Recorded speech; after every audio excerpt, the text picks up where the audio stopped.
Welcome to The Explainer. Today we're digging into a major report about the state of AI, and it uncovers a really puzzling contradiction. It seems like everyone is using AI, but almost no one is seeing a real impact. So what's going on here? Let's find out. Okay, get this. 88%. That means nearly 9 out of 10 organizations now say they're regularly using AI. I mean, that's a huge jump from just a year ago. It's pretty much a standard part of the business toolkit now. And that brings us to the big mystery we're going to unpack today. If AI is seemingly everywhere, why aren't most companies seeing a real boost to their bottom line? Real enterprise-wide value? Turns out, it's surprisingly rare. All right, let's dive right in and look at the data behind this gap between how many people are using AI and the actual impact they're getting from it. So the adoption rate is just taking off. The use of AI in at least one part of a business shot up from 78% to 88% in a single year. It's clearly not some niche tech anymore. But here's where the problem really starts to show.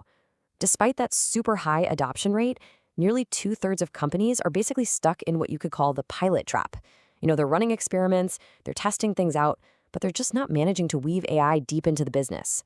And a lot of the time, that's because they're missing a clear, big-picture strategy from the top. And yeah, this pilot trap has a very real cost. Just look at this number. Only 39% of companies say they've seen any impact on their bottom line from using AI. That's a massive disconnect between all the activity and the actual results. So what's holding everybody back? Well, the main problem is the challenge of scaling. Going from these small one-off experiments to profitable company-wide integration. And there's a new wave of technology that's making this even more critical to get right. A huge piece of this story is the rise of AI agents. Now, these are not your simple chatbots. We're talking about AI systems that can actually plan and execute complex, multi-step tasks all by themselves. It's a total game changer for automation, but it also really raises the stakes for getting that scaling strategy right. And when we look at these more advanced agents, we see the exact same problem with scaling. The majority of companies, we're talking 62%, are experimenting with them, but less than a quarter are actually using them widely. So who is actually using them? Well, it's not a huge surprise. The early adopters are in pretty predictable places. IT departments are kind of leading the charge, and of course, tech-forward industries like technology, media, and healthcare are the ones paving the way. But there is a small group of companies that are breaking through this barrier. The report calls them AI high performers. They're just 6% of the total, and what they're doing gives us a really clear playbook for success. The key difference here is all about mindset. These companies don't just see AI as a way to be more efficient or to cut costs. No, they see it as a catalyst to completely transform their business. Everything from how they innovate to how work actually gets done every single day. So their success really boils down to 4 key strategies. First, they aim for transformation, right? They're targeting growth, not just saving a few bucks.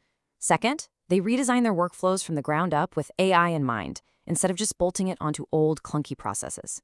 Third, they get the C-suite totally bought in, making sure leaders are the ones driving the change. And finally, they invest for scale. They commit serious resources, way beyond what you need for a pilot project. And the difference is just stark. These high performers are more than 3 times as likely to be aiming for transformative, enterprise-wide change. Most other companies, they're still stuck thinking about small, incremental improvements.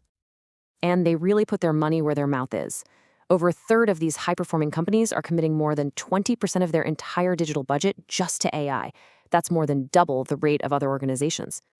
Of course, this kind of aggressive push for transformation brings up some big questions. So let's look at 2 that are probably on everyone's mind. What's the impact on the workforce, and what are the new risks involved? When it comes to jobs, well, there's no clear consensus yet. The largest group of companies actually expects no change at all. But a pretty significant chunk, almost a third, does think they'll see workforce reductions in the next year. But here's the interesting twist. At the very same time, there's this hiring boom for AI talent. Companies are actively trying to reskill and upskill their people, preparing for this new reality, even as they expect other changes. Okay, let's talk about risk, because this is definitely not just some theoretical problem. More than half of all organizations have already run into at least one negative consequence from using AI. So inaccuracy is still the most common pitfall. But the good news here is that companies are getting a lot smarter about this stuff. On average, they're now proactively managing about 4 different AI-related risks, which is double what they were tracking just a couple of years ago. So after looking at all this data, what's the real key takeaway for your organization? I mean, what does the path forward actually look like?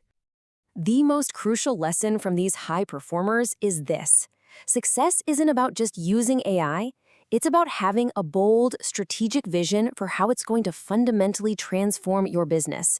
It's about consciously following their playbook. And that really leaves us with one final important question to think about for your own work. Is your organization using AI just for a little bit of efficiency, or are you aiming for true transformation? Because the difference, as we've seen, is everything. Thanks for joining us.